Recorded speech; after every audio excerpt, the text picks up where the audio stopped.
The Gators get the number 1 seed, the 4th overall team in the NCAA tournament. Will face Norfolk State on the 1/16 matchup. This game will be on Friday.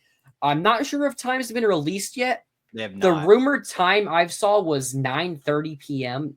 Eastern, which does make sense for it being the West region. So when we're playing in San Fran, the games probably would be later in the day.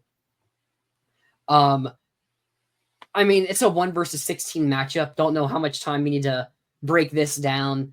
Norfolk State, a team that's been to the tournament, I think 2 years ago. They make it pretty regularly for their conference, but it's one of those worst conferences in college basketball. I don't see us struggling at all here. Ken Palm has us winning this game 89-64. Vegas has us as 27.5 point favorites. I mean, I'm going to pick the Gators to steamroll. Yeah, I think that's fair. Only seen 2 16 seed teams whenever. I don't think this is going to happen. Before we move on real quick, can I just bring a little bit of breaking news to the show? Absolutely. ESPN's bracket panelists, they did the 4 of them did their full tournament bracket projections, and apparently all 4 of them picked the Gators to win it all. All 4 of them picked us to win it all? Apparently, that's what multiple people have sent me in the last couple minutes. So I haven't 100% fact checked that, but that is what I have heard. Yeah, I'm seeing that too. Jay Williams, Seth Greenberg, I'm not remembering his last name, have all picked us to win it. I mean, wow. I mean, that's cool to see, but it's also like, I don't like exactly. That. I don't want that. Don't put that on us. Say that we're going to get upset in the first round by a 16 seed. Like, please say If I looked up NCAA tournament betting odds right now, I think we're second, but I've seen like BetMGM have us as first. So those odds are changing every second. Let's see. National champion Duke plus 310, Florida plus 410, Auburn plus 500.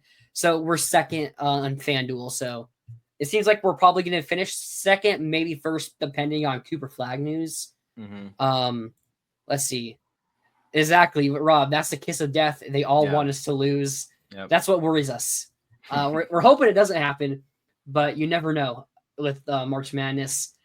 Although I do think it's pretty confident to say Florida's going to win the game against Norfolk State. Certainly hope so. You can talk about the game now. I'll just say I don't really have a ton to add here. A solid MEAC team, not a particularly, arguably one of the worst mid-major conferences, or not even mid-major, they're low major. I don't see it happening here. Apparently they're pretty tall. That's like kind of the only thing I know about Norfolk State, I'll be honest with you. But I think that if Florida were to lose to a 16 seed with this team, I'm not sure I would go outside for a couple of days. I think that would put me in a pretty dark spot. I mean, I would be the same. I'm currently doing a simulator of the Florida Norfolk State game on NCAA Game Sim. I always do this every year. I do a full bracket where I just use game sims. And the result it gave me, oh my God. Did it pick us to lose to Norfolk State? It picks us to win 79-78 in overtime. That's hilarious. To win. Oh my God. That happens. Oh my goodness. It had Martin 16, Clayton 15, Hauk 14, Richard 11. How does it have? I mean, Martin leading the team in scoring against that. Okay. It had a shooting. Oh, wait, that's free throws. Sorry.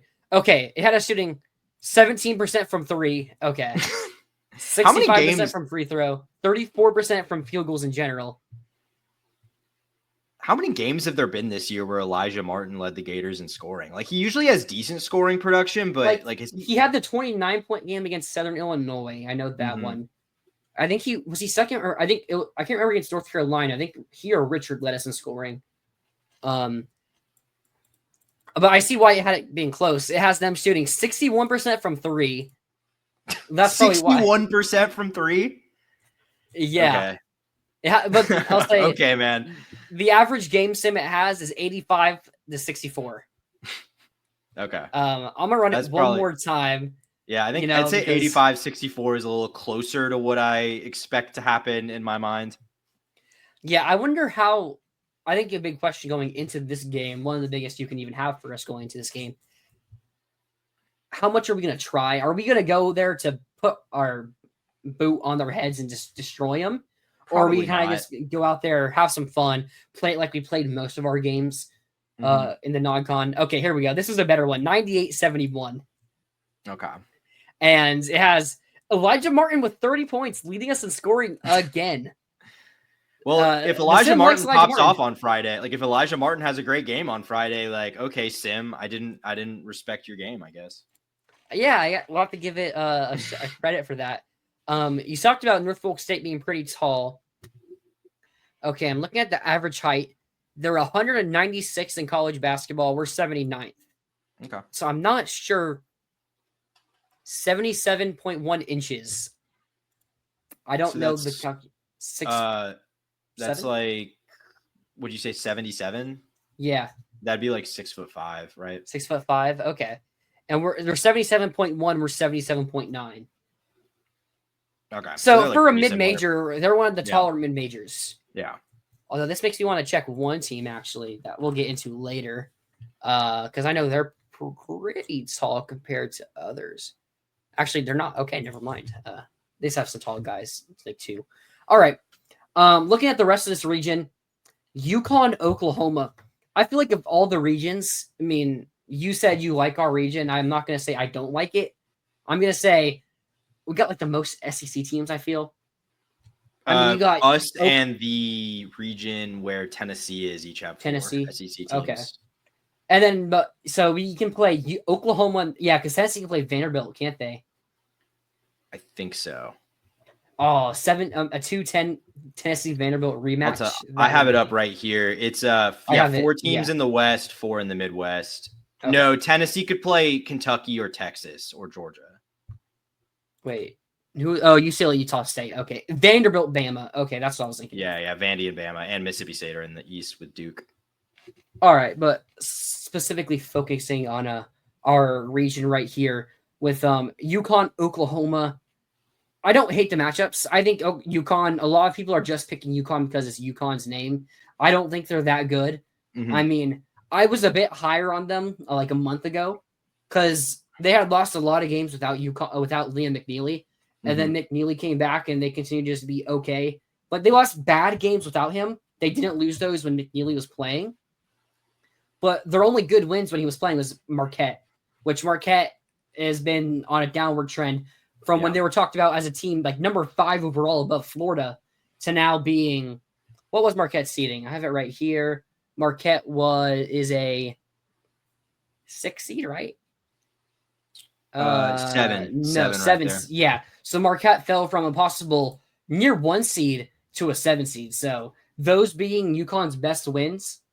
Yeah. I'm not really that impressed with UConn. I think no matter who we play, I think Oklahoma could beat UConn too. Yeah. Because Jeremiah Fears is playing elite basketball right now. And they're hitting their threes. UConn doesn't really guard that well. Mm-hmm. Pretty bad defense. I think they're in the hundreds on defense, actually. Let me double check that. But looking up UConn, their defense is ranked 94th in the country. I think we have a field day with their defense if we play them in Oklahoma. It was at home, but we saw us spank them by 22 or earlier a couple of weeks ago, or a month ago or so. So I'm not really too worried about either of those teams. Yeah, I mean, look, like with the way the field is set this year, there was never going to be a great 8-9 draw here. I mean, look, we avoided Gonzaga. We avoided Gonzaga. Top 10 in the net WCC tournament champion Gonzaga. So like number 9 in Ken Palm. Yeah, I'm not complaining here. I will say, like, I agree. I don't think UConn's that good. I frankly, I don't think the Big East is that good. Apparently St. John's, number 2 seed in the tournament. St. John's 2 seed in our bracket. 2 seed in our bracket. St. John's apparently didn't beat a single team this year. Better than the 7 seed line. They did not. They even lost to Georgia. But I mean, I think the Big East is kind of fake, to be perfectly honest. I don't really trust these teams. I don't trust UConn. I do trust Dan Hurley in the tournament a little bit. Like this isn't at all the same team from the back-to-back titles. Like they've completely switched over. I do worry. I don't love the idea of playing against a coach who has that kind of NCAA tournament experience, because I do think that that's something that matters. I think we saw That that is. with Billy Donovan. But I mean, I'd love to see Oklahoma knock them out here and just not have to deal with it, because I think Oklahoma has been really inconsistent this year. Not really a lot of wins that are like overly impressive, and against the kind of other teams in their weight class in the Gonzaga. SEC. Did they? Oh, okay. Oh wait, no. West Virginia beat Gonzaga, who Okay. got left out. We'll talk about that later. Yeah, they got snubbed. Yeah, I mean, Oklahoma, they've just been too inconsistent for me. Like, they look good in some of these games against teams in their own weight class, sort of in the SEC bubble line area. Some of them they haven't. I mean, obviously they beat Texas to end the year, who got in anyway. Kind of surprising there, got in at the last 4 in. But I don't think either way, I'm picking Florida against whoever wins this game. I'd say I'd give the edge to UConn. I'd rather play Oklahoma, but I don't think it matters that much. Yeah, I agree there. What I find scary in our region is this 5-12, 4-13. Because Memphis is a team very talented. They've played a lot of close games in the AAC. I was kind of shocked they actually were able to win the American Championship, the tournament. Almost lost to Wichita State for a second time. Played a really close game with Tulane. I think they won by like 1 point. And then pulled away late from UAB. But Memphis is a team. PJ Haggerty had a 40-point game against Wichita State. Dane Danger, these are both guys, Power 5 now, experience, who really good possible NBA players. So they are a team that could beat. I mean, we're one of the best teams in the country right now, so it's like could beat us. But yeah. Where I think is interesting here, Colorado State. Colorado State's on a 10-game win streak. Yeah, blew out Boise State in the Mountain West. Yeah, in the Mountain West championship game. They're a team that is red hot right now. I probably would have picked Memphis in most 5-12 matchups, but I'm leaning Colorado State because they are red hot. And I also think another interesting matchup here, Maryland versus Grand Canyon. I'm pretty sure Tyrion Foster Grant is still on this Grand Canyon team. Last year, they didn't get the win. Or did they win? I don't think they won. Did they win their first round matchup last year? I can't remember. I don't think they did. I don't think they did, but a lot of people were picking it. They returned a lot from that team, kind of disappointed. Yeah. But maybe they were just focused on being ready for the NCAA tournament because, I mean, they were in the Mountain Valley Conference or something like that? They're in the WAC. The WAC? Okay, the Western Athletic, yeah. Yeah. So they weren't the top seed. They weren't like last year. They were like they won that conference regular season. They were the 2 seed in that tournament this year, but ended up going on a run in their tournament and won. And they did win their first round game last year. They beat. I thought so. I will tell you in 2 seconds. They beat St. Mary's and then lost St. by Mary's, 11. that's right. And then lost by 11 to Alabama. Okay, I was thinking they played Alabama, but I knew Alabama played Charleston in the first round. So, all right, and then Rob here, OU star freshman started ball. He started against us, really. Yeah, he was really good in that game. Yeah, unfortunately, no one else was for them. But yeah, he's been on fire, and that's why I think they could beat UConn. Jeremiah Fears is his name? Yeah, Jeremiah Fears. Okay, yeah. But I think those 5, 12, 4, 13 matchups, I could see any of them winning, but not because I think the 5 and 4s are weak, because I think those 12 and 13s are pretty strong. Yeah. I think Maryland's a team that has like a really good top 6, but they don't really have any depth. To quote what Todd Golden said, we're going to wear them out. I mean, we just have so much depth. We're going to dominate them in the first half, or maybe keep it close in the first half, but by that second half, we're just going to bully them inside the paint and win the game. I think if we do end up facing Maryland in that Sweet 16, that's how we beat them. Then really Memphis, Colorado State, Grand Canyon, those are teams I think we're just way too talented to lose to unless we just have a bad night. Yeah, I generally agree with all that. I think Memphis, looking at Memphis, like pretty talented team for a mid-major. Just, pretty talented roster overall. They recruit pretty well.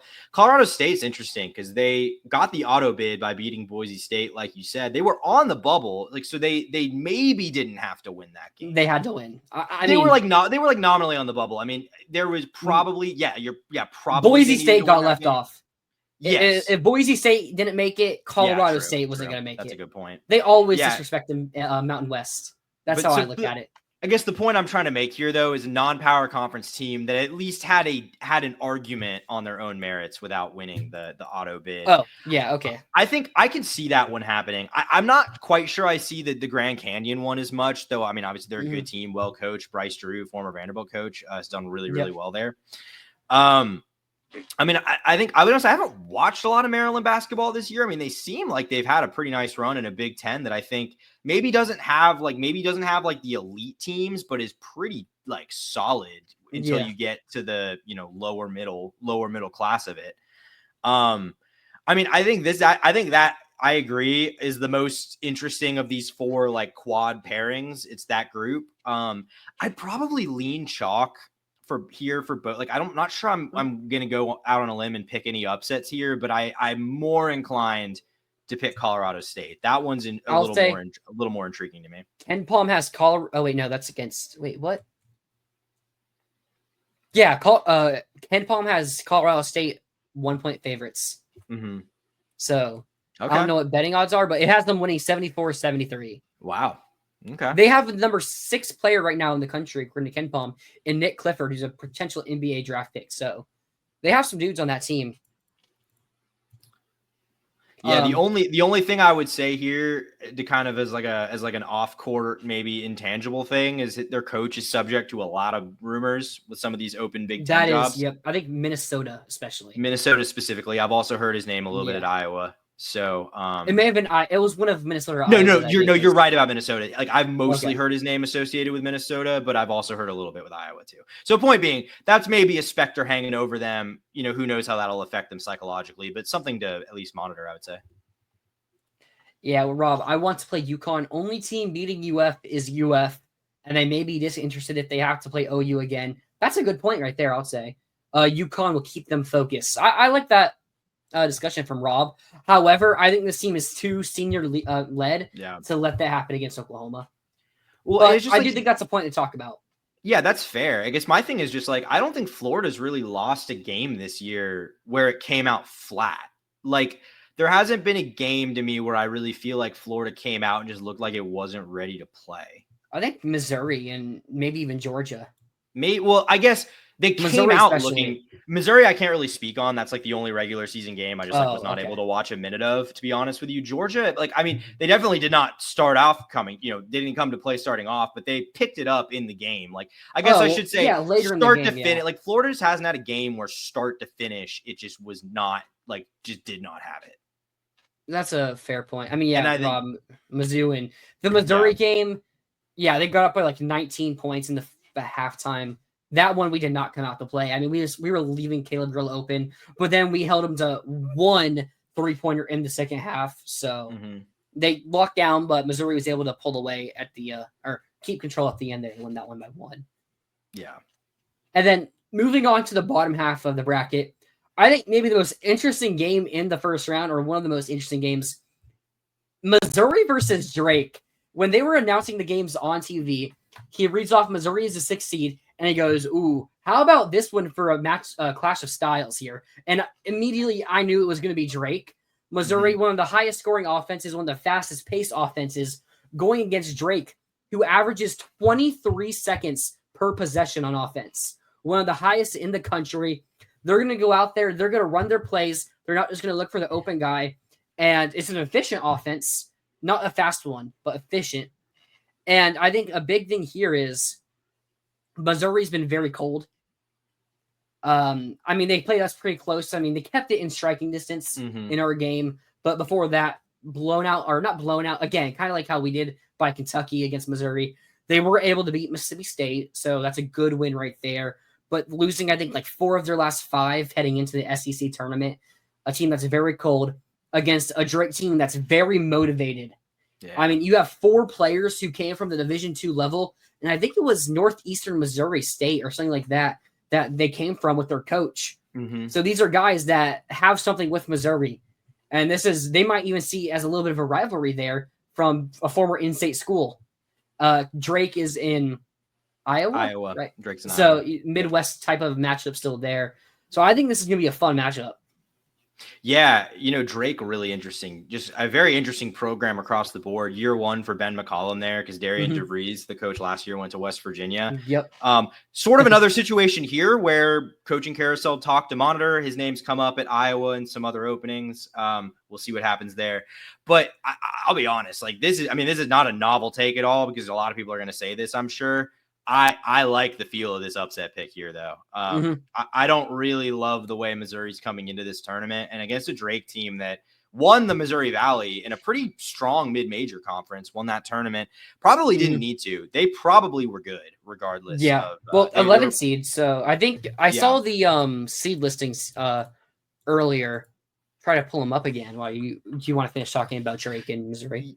Yeah. So yeah, just saying a team that probably was good regardless of whether they won their conference, we're going to be an at-large out of the Missouri Valley. So like, I just, this is kind of the darling team that we're going to see this is the team the kind of team that everyone picks every year to win one of these games. I like the feel of it here because they're pairing up against a team that I think is capable of being good, but I'm not really sure has, maybe a team that peaked a little bit too early, as I kind of talked about earlier. So I personally, I'm feeling a Drake upset here.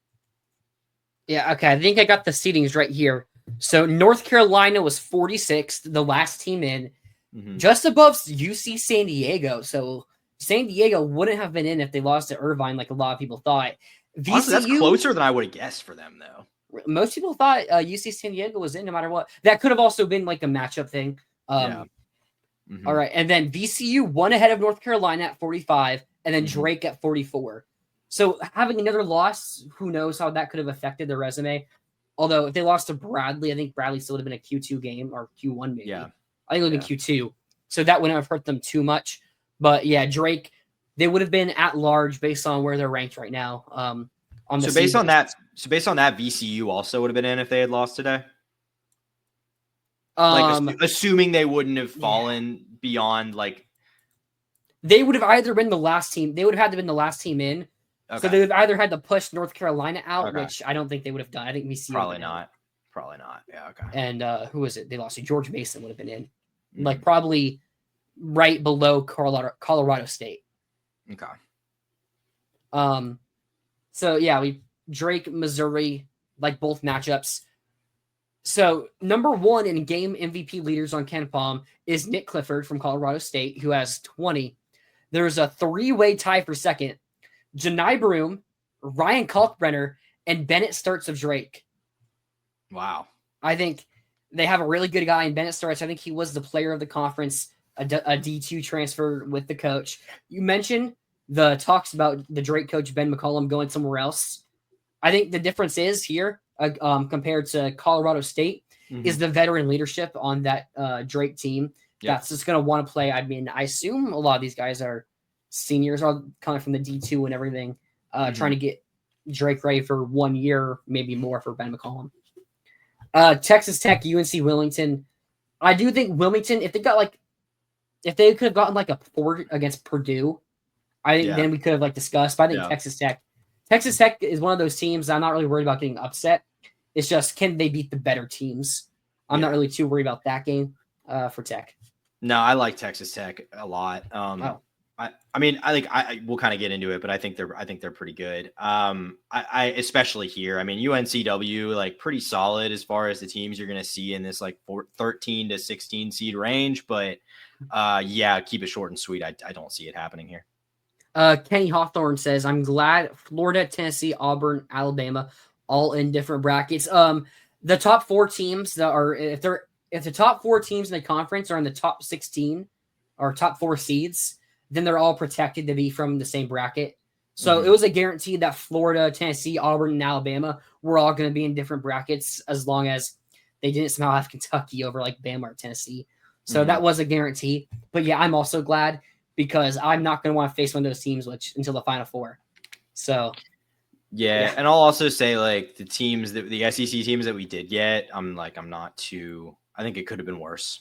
Yeah, speaking of those SEC teams, an interesting matchup of Kansas and Arkansas.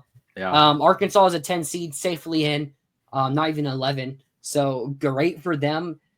I think a lot of people are going to be looking at Arkansas to pull the upset here because they're going to be getting back Boogie Fland, who's been out since January 17th. Yeah, he's been out for a while. People are going to see that. They've been better lately, but I don't think people realize how good Hunter Dickinson's been playing lately. He's up the 4th in KenPom and Player of the Year, just behind Broom, Flagg, and Walter Clayton Jr. right now. He had He's averaging like 30 points or something over his last like 4 games. I think he's playing really well, and I don't really trust Arkansas's offense enough, so I really like Kansas at this moment. I actually disagree here. I think I'm Ooh. rolling with Arkansas. And actually, well, we'll get into it, but I maybe not just in this game. I think, Ooh. yeah. I think Arkansas has its flaws. I will say though, like I've had to reevaluate my priors on this team a little bit because like earlier in the year when they kind of were on their losing streak and struggling, I was kind of on the like John Calipari might be washed train. I don't think he's washed. They ended up having a pretty nice season, pulled things together pretty nicely. They're inconsistent. I don't have a lot of trust in this Arkansas team. And if they were playing like any other 7 seed here, I probably would not feel great. But despite how good Hunter Dickinson is, I really do not believe in this Kansas team. I think they've just lost way too many games that good Kansas teams typically don't.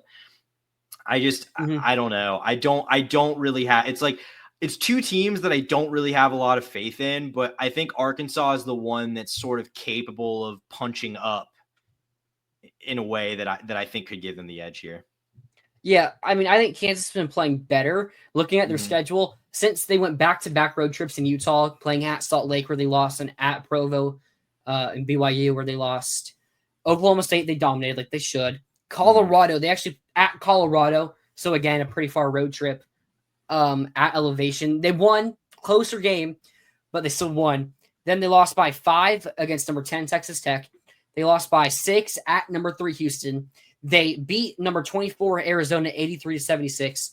High scoring game in overtime against UCF where they won 98-94 and then lost to Arizona. So they split Arizona, but then those other losses against top 10 teams. So I think they've been playing better basketball. And I think I'm not going to say they're underseeded because, again, they have those bad losses and the Kansas State loss, which looking at a loss to Kansas State is really weird because they had that 6-game stretch where they played like the best team in the country. Yeah. But then, and that was part of that stretch, but you still have to evaluate it as the whole schedule.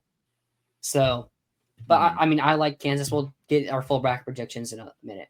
And then St. John's Omaha. I'm not going to pick a 15 upset this year. Nah, I don't. I think I don't. I mean, maybe it'll happen, but I don't see any utility in picking it, even though I don't really believe in St. John's that much. Yeah, I mean, I think, we got some times here revealed. Florida versus Norfolk State, Friday at 6:50 p.m. on TNT, 6:50 p.m. Eastern time. Okay. Yeah, on TNT. Cool. So I assume we'll probably be playing around that same time then on Sunday night. I see if I can find the rest of them to see when UConn and Oklahoma play. Oh, right here. Probably directly, either right after, probably like 9. Probably before. Ooh, probably right after. Continued destination. Tip times are right here. Let's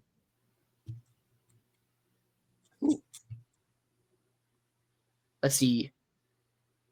This is so weird looking at. They play right after us, 9:25. All right. I'll be honest, I kind of hate that from a fan perspective. I hate being a late game on Friday. Like, I want to play at noon on Thursday. Like, get it out of the way so I can just enjoy 2 days of basketball and not be like worried about a game. That's kind of how I feel about it. I mean, I'm not really worried. It's not about work. Well, yeah, this year, I mean, it doesn't really apply this year because we're playing a 16 seed, but like, that's just generally my philosophy is like, I just want to get the game out of the way so I can watch basketball unencumbered. The first game, this is a good one. In 9, Creighton versus 8, Louisville. Ooh. In the second game, where I think we get the upset, High Point, Purdue. That's a good upset pick. I also think McNeese was a brutal draw for Clemson. In that whole, well, let's whatever region. That's the Houston. That's the Midwest region, right? I think so. Well, but do you got anything else to say on this before I wrap this up? No, I mean, not really. I mean, we disagree on a couple of these there and like on upsets, but I think we both largely agree that we don't see any top seeds going down here. Yeah, we're both really in the same spot there.